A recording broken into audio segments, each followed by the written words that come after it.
يا خيي انت يا سند الظهر، Merak etmeyin, Samet şu anda gayet يا خيي يا اوفر في بعمري، يا Adacığım, sen Samet'le balına الدم etrafı biraz gezdirir جوا misin? شرياني بيجري، يا توأم روحي.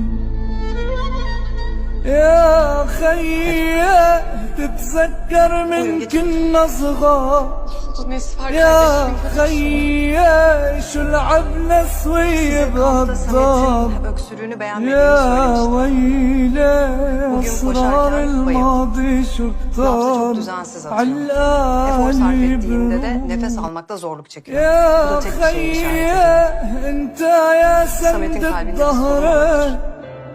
يا خيي يا اوفر في بعمري، يا الدم جوا شرياني بيجري، Nasıl يا olabilir böyle bir şey? Samet daha çok küçük. Tabii henüz bir şey توأم söylemek için روحي. çok erken.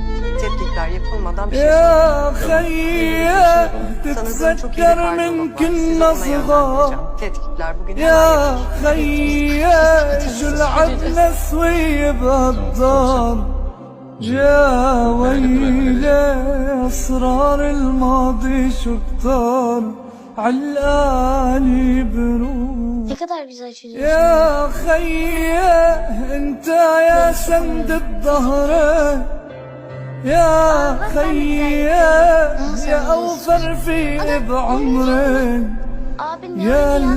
Sen daha yeni الدم hastalandın. Otur bir dakika. جوا Bir şey شرياني konuşuyoruz. بيجري، Ne yazıyordu يا kadın? توأم روحي. Hava çok güzel. يا خيي تتذكر من كنا صغار، يا خيي شو لعبنا سوي بهالدار، Gitmiyoruz. يا Biz, ويلي Sema, doktor اسرار teyzemle konuştuk. الماضي شو Sana birkaç test كتار yapacaklar. علقاني بروح. Anneciğim. يا Neyse, خيي zaten maşallah bomba gibisin de انت ondan değil. يا Sen koç olmak سند istemiyorsun. الظهر، Aslanım. يا خيي يا اوفر في بعمري، يا الدم جوا شرياني بيجري، Çok يا yaşa. توأم روحي. يا خيي تتذكر من كنا صغار.